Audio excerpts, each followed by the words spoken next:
स्वागत है आपका ब्रेक के बाद। आप देख रहे हैं हमारी बेहद खास पेशकश अर्थव्यवस्था के अच्छे दिन। हम बात कर रहे हैं इकोनॉमिकल सर्वे पर जो आज सरकार ने रखा है और अब सबकी निगाहें कल पेश होने वाले आर्थिक बजट की साल 2023-24 का। उसी पर चर्चा करने के लिए कुछ खास मेहमान हमारे साथ जुड़े हैं। रुक कर रहा हूं सीधे वरिष्ठ पत्रकार अजय शर्मा जी का। अजय जी, मिडिल क्लास को लेकर सबसे ज्यादा चर्चा हो रही है। हम तमाम जब खास मेहमानों से भी चर्चा करते हैं और केंद्र सरकार के तमाम लोगों से भी जब बात की जाती है तो उन्होंने कहा था कि भाई इस बार जो आपका बजट है उसमें सबसे ज्यादा कोशिश की जा रही है कि जो मिडिल क्लास व्यक्ति है उस पर सबसे ज्यादा फोकस किया जाए। किसानों की आय दुगनी करनी है, वो बात ठीक है। युवाओं को रोजगार के बेहतर अवसर देने, वो भी ठीक है। महंगाई से निजात देनी है, वो भी ठीक है। लेकिन कई ऐसी बेसिक चीजें हैं, जरूरतें हैं जो मिडिल क्लास के व्यक्ति को सीधे सीधे इंपैक्ट उस पर डालती हैं। आपको लग रहा है क्या कि कोई एक particular budget middle class oriented हो सकता है, या फिर हमेशा की तरह बहुत कुछ बड़ी बड़ी बातें की जाएंगी, बड़े बड़े भाषण पढ़े जाएंगे और जब उसका सार निकाला जाएगा तो मिडिल क्लास आदमी सर पीटता हुआ नजर आएगा?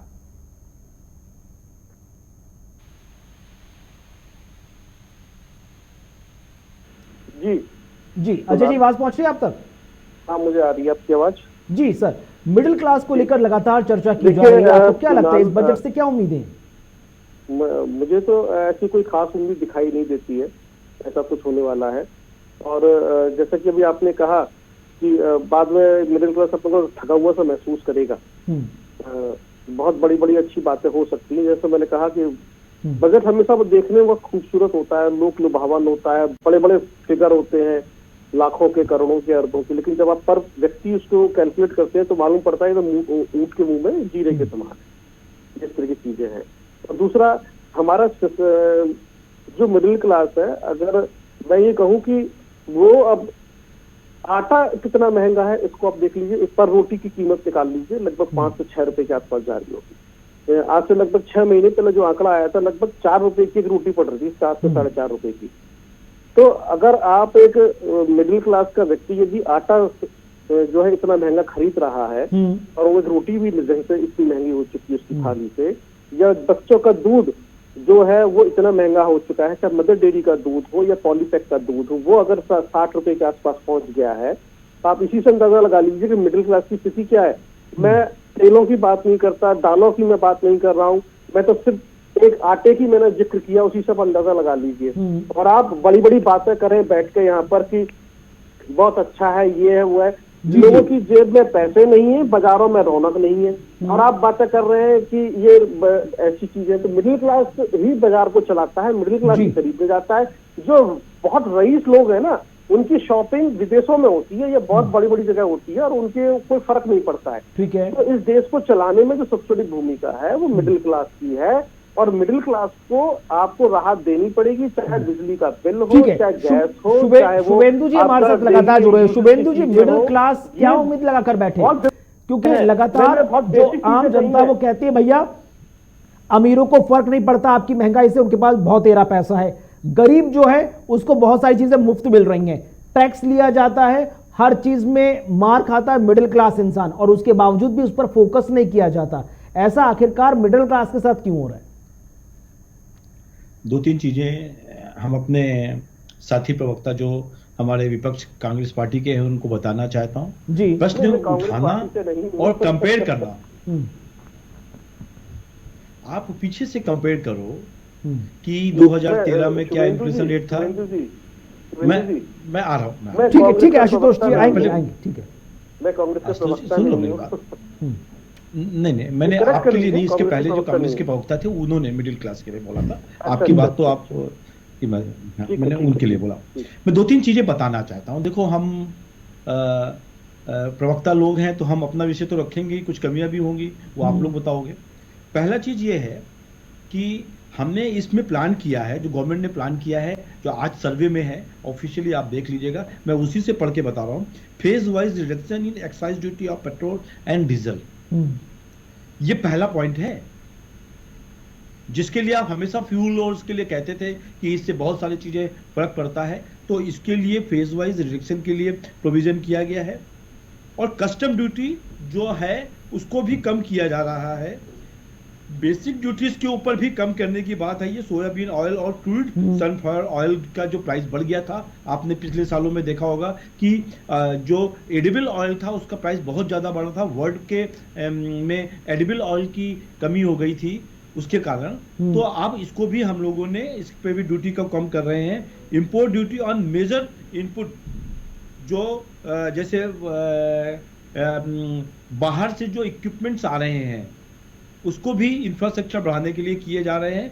और आपने जो अभी एक कॉमन मैन के लिए पूछा था कि हम क्या क्या करने वाले हैं इसके लिए, तो आपको मैं जानकारी के लिए बता दूं कि हर वो चीजें आप कहेंगे कि बहुत छोटा इफेक्ट पड़ता है।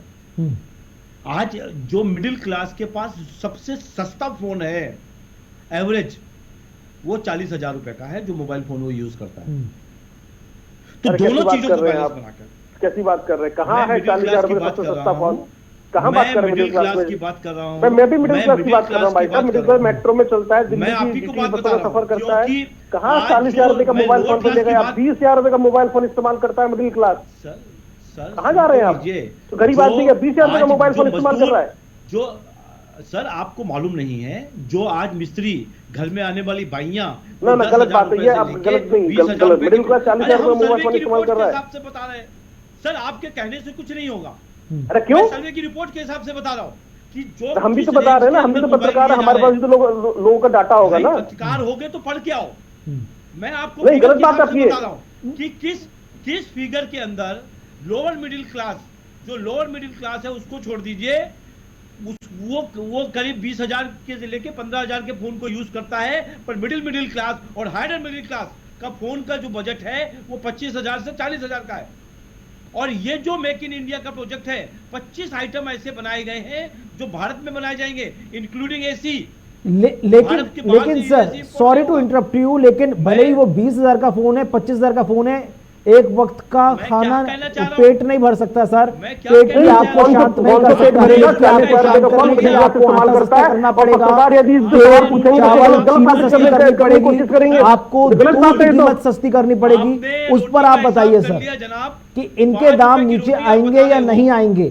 अगर हम ये कहें कि लोगों की इकोनॉमिकल वैल्यू बढ़ती नजर आ रही है, उनकी पर डे इनकम बढ़ रही है, तो शायद सर ये सिर्फ किताबों में और बुकलेट्स में है। जमीन पर आप उतरेंगे तो अभी भी मिडिल क्लास की दो ही डिमांड्स हैं, अच्छा रोजगार और महंगाई से निजात, नथिंग एल्स देन दैट।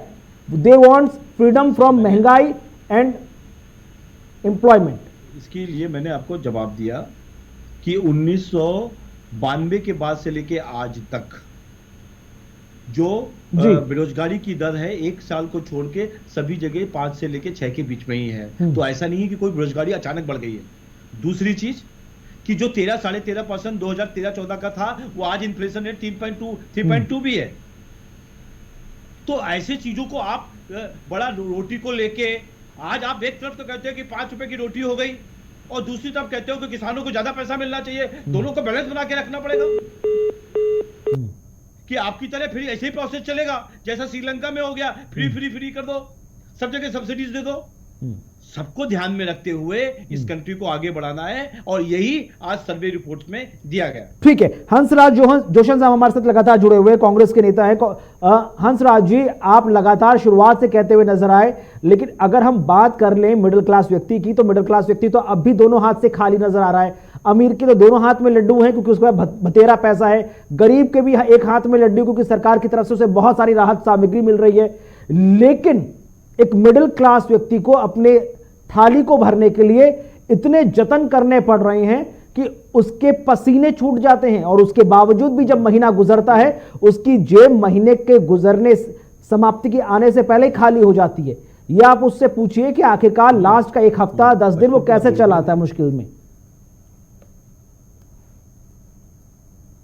दल का जो नुमाइंदा नहीं हो, ये आप करेक्ट कर लीजिए। हेलो जी सर। और दूसरी बात ये मैं कहना चाहता हूं कि इसमें कोई शक वाली गल नहीं, क्योंकि ये कंट्री डिपेंड करता है जो मिडिल क्लास का। मिडिल क्लास ने मैक्सिमम सफर किया है इस गवर्नमेंट के जो पीरियड गुजरा है। अब देखेंगे कि अब वाला जो बजट आ रहा है ये क्या करते हैं, क्या नहीं होगा, क्या नहीं करेंगे। क्योंकि मेजोरिटी ऑफ दी पॉपुलेशन जड़ी है वो हमारे देश की मिडिल क्लास की थी, और वो देश जो हमेशा खुशहाल होता जिसकी जो मिडिल क्लास जो मैक्सिमम जो जितनी वो उसके पास पैसा होगा उतना इन्वेस्टमेंट होगा और देश की इनकम भी बढ़ेगी और देश भी तरक्की करेगा और टैक्स भी हमारा बढ़ेगा और वो मैक्सिमम पेड भी करता है गवर्नमेंट को। और जो सही मायने में मिडिल क्लास में बहुत मायूसी है कुछ अगर जो मेक इंडिया वाली बात करते हैं, क्योंकि मेक इंडिया तो मिडिल क्लास और गरीब क्लास ही बनाएगी। ये बड़े लोग ठीक है कि उनकी बड़ी बड़ी इंडस्ट्री उनसे टैक्स इनको आ जाता है और वो बजट भी इस साल जो इन्होंने जो बनाया है कोई शक वाली बात नहीं कि इलेक्शन को जो उन्होंने सामने रख के बनाया है। हमेशा बजट जो है मिडिल क्लास और गरीबों के लिए जितनी देर अच्छा नहीं होता और इस महंगाई को जितनी देर इसको नथ नहीं पाई जाती, इसको कंट्रोल नहीं होता, क्योंकि इतनी महंगाई हो गई है। हर गरीब और मिडिल क्लास के लिए चले जो किसी भी शहर में चले जो दुकानदार बैठा है, मैं बड़े दुकानदारों की बात नहीं करता, शाम तक कई बार वो दुकान को खोलते हैं और बंद करने तक उनकी दुकान पर कोई ग्राहक ही नहीं आता, क्योंकि मिडिल क्लास के पास रहा नहीं कुछ और मिडिल क्लास के पास नहीं रहा था कौन सा जाएगा ये दुकानदारों पर, कौन पैसा जो एक्सपेंडिचर करेगा जो बाजार पर। और हालात ऐसे बने हुए हैं, ये लगातार 5-6 साल ऐसे हो गए हैं। कोरोना आ गया, कोरोना में तो हर आदमी ने टॉलरेट कर लिया, अभी कुछ उम्मीद थी, देखते हैं कि इस बार क्या बनेगा, क्या करेगी गवर्नमेंट, मिडिल क्लास पर फोकस करती कि नहीं करती। और ये फोकस करना पड़ेगा इस देश में अगर सभी को खुशहाल देखना है, क्योंकि 70% पॉपुलेशन जो मिडिल क्लास की है उनके लिए करना पड़ेगा। ये देश इसलिए पिछले समय में मजबूत भी रहा और मजबूती के साथ ये देश सही मायने में जो ठीक तरीके पर जो डिपेंडेंट गरीब उन मिडिल क्लास पर ज्यादा होते, अब जो गरीब होता जा रहा है, मिडिल क्लास वाले को भी रोटी 2 पल की जो उनके लिए मुसीबत बनती जा रही है और बजट को मैक्सिमम फोकस करना चाहिए। ठीक है, लेकिन शुभेंदु जी अगर हम बात कर ले अन्य विभागों की भी, अगर हम युवाओं की बात कर ले, युवाओं से भी लगातार हमने चर्चा की, उन्होंने कहा कि एक मजबूत इंफ्रास्ट्रक्चर की तो जरूरत है ही, प्रैक्टिकल और स्किल ट्रेनिंग की बहुत ज्यादा जरूरत है। साथ ही साथ वो ये उम्मीद करते हैं कि जो स्किल ट्रेनिंग निकल कर आ रहा है तमाम इंस्टीट्यूशन से, आप ग्राउंड जीरो पर रोजगार के अवसर उपलब्ध कराएं। क्योंकि अगर हम बात कर ले स्टार्टअप्स की, तो स्टार्टअप्स की हालत पिछले 1-1.5 साल में इतनी अच्छी नहीं है। शुरुआत में बहुत अच्छे आंकड़े निकलकर सामने आए थे, लेकिन हाल फिलहाल में हमने कई न्यूज चैनल्स को ऑब्जर्व किया और कई रिपोर्ट्स को भी देखा, तो उसमें निकल कर आया कि स्टार्टअप्स की स्थिति इतनी अच्छी नहीं है। कई स्टार्टअप्स तो शुरू होने के कुछ समय बाद बंद तक हो गए और कुछ अभी जो चल रहे हैं वो बंद होने की स्थिति में नजर आ रहे हैं।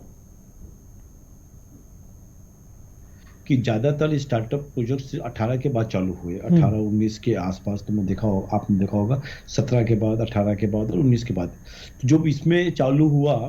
और उसके बाद कोरोना पीरियड आ गया, जब बड़ी बड़ी कंपनियां सर्वाइव नहीं कर पा रही थी तो उनके लिए भी परेशानी हुई।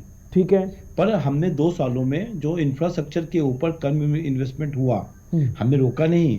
आप एक कंपेरिजन करिए कि पहले 3 से 4 किलोमीटर रोड पर डे बनती थी, वो भी डाबर वाली बनती थी, तारकोल वाली बनती थी, और अभी हम 80 से 90 किलोमीटर पर डे रोड बना रहे हैं। इंफ्रास्ट्रक्चर में अभी 3 दिन बाद मोदी जी दिल्ली से दौसा वाला रोड खोल रहे हैं, जिसको हम 2 घंटे में दौसा पहुंच जाएंगे और 10 घंटे में मुंबई पहुंच जाएंगे। तो जो इंफ्रास्ट्रक्चर डेवलपमेंट हो रहा है, मेरे को लगता है उससे ही इस जो युवा हैं उनको रोजगार मिल रहा है। रोजगार देने के लिए साधन डेवलप करेंगे, इंफ्रास्ट्रक्चर डेवलप किया जा रहा है, और हाई लेवल जो मेक इन इंडिया का बात कही जा रही है कि local for vocal, vocal for local, यहाँ के प्रोडक्ट्स के लिए, चाहे वो किसानों के लिए मिलेट्स हो या यहाँ के प्रोडक्ट। अभी आज के उसमें सर्वे में बोला गया कि एयर कंडीशनिंग हो गई और ये सोलर पैनल्स हो गए, बहुत सारे ऐसे 25 आइटम को आइडेंटिफाई किया गया जो इंडिया में ही बनने चाहिए, जिसकी कोई बहुत बड़ी टेक्नोलॉजी की रिक्वायरमेंट नहीं है। और जहां पर आपने देखा कि हमने प्राइवेटाइजेशन स्पेस में भी किया गया है, तो ऐसा लगता है कि भारत आने वाला जो समय है भारत के लिए है और भारत विश्व गुरु बनने से कोई भी नहीं। इससे पहले कि मैं ये चर्चा समाप्त करूं, आप मेरे 2 चीजों का जवाब दे दीजिए, क्योंकि आप ही की पार्टी सरकार में है, भिन्न भिन्न राज्यों में भी और केंद्र में भी आप ही की सरकार है। क्या अब आने वाले वक्त में, जब खुद आज इकोनॉमिक सर्वे में निकल कर आया कि भैया अर्थव्यवस्था पहले से बेहतर हुई है, जो जीडीपी है उसके आंकड़े भी बेहतर आएंगे, फॉरेन जो हमारा विदेशी मुद्रा भंडार है वो भी अच्छा हुआ, कोरोना काल से हम उभर चुके हैं। क्या एक आदमी के अच्छे दिन आएंगे? और दूसरी चीज, क्या सबका साथ सबका विकास हो पाएगा आने वाले वक्त में प्रैक्टिकली? दोनों चीजें आपने जो पूछी, अच्छे दिन बिल्कुल आएंगे और अच्छे दिनों के आने की तुलना अलग अलग लोगों ने अलग अलग तरीके की कल्पना से किया था और वो सब उसी रास्ते पर चल रहे हैं और बहुत तेजी से चल रहे हैं। आज आपने देखा कि हमने यदि 180 किलोमीटर की स्पीड पे भी यदि हमने ट्रेन चला के टेस्ट कर लिया है तो वो भी चालू होने वाली हैं। तो बहुत सारी चीजें जो अच्छे दिन की जो कल्पनाएं हुआ करती थी वो भी हैं। 18 करोड़ लोगों को हमने यदि घर बना के उनको जगह भी दिया है और तो भी एक अच्छे दिन की कल्पना है। और जिनको कहीं धारा 370 हटानी थी उसके लिए अच्छी कल्पना थी तो उनके लिए भी धारा 370 हटा के उनको भी अच्छी कल्पना दी है। और जो अगला प्रश्न पूछा है, सबका साथ सबका विकास सबका प्रयास से ही देश आगे बढ़ सकता है, इस बात को मैं इस तरीके से कह सकता हूँ कुणाल जी कि ये देश सबका है, सभी धर्मों के लिए है। और इस देश को जो चाहे वो किसी धर्म का हो, किसी जाति का हो, किसी भी राज्य में रहता हो, किसी भी भाषा को बोलता हो या किसी और राष्ट्र में भी रहता हो, भारत माता को अपनी माता मानता है तो उसका ये देश है, उसको रहने का पूरा अधिकार है, चलिए चाहे वो किसी भी धर्म का हो। बहुत बहुत और शुक्रिया। इसीलिए सबका साथ सबका विकास से बिल्कुल हम उम्मीद करते हैं कि कल जब बजट निकलकर सामने आएगा तो जो सरकार ने कहा है कि सब कुछ बेहतर है, वाकई में आम आदमी तक जब ये बजट पहुंचेगा, क्योंकि इसको लागू होने के बाद उसके जमीन पर असर दिखते दिखते भी महीनों गुजर जाते हैं। सर बहुत बहुत शुक्रिया आप सभी मेहमानों का हमारे साथ इस खास चर्चा में शामिल होने के लिए। तो इकोनॉमिक सर्वे आज आ गया 2023-24 का, अब इंतजार है कल उस बजट का जिसे कुछ लोग चुनावी बजट कह रहे हैं, कोई उसे लोक लुभावन बजट कह रहा है, कोई उसे महंगाई के बम को फोड़ने वाला बजट कह रहा है, तो कोई कुछ और कह रहा है। बहरहाल कल जब वित्त मंत्री निर्मला सीतारमण बजट रखेंगी तब सब चीजें स्पष्ट हो जाएंगी कि आखिरकार किसके अच्छे दिन आए हैं। फिलहाल चर्चा में आज बस इतना ही। वक्त छोटे से ब्रेक का, खबरों का सिलसिला आगे भी जारी है।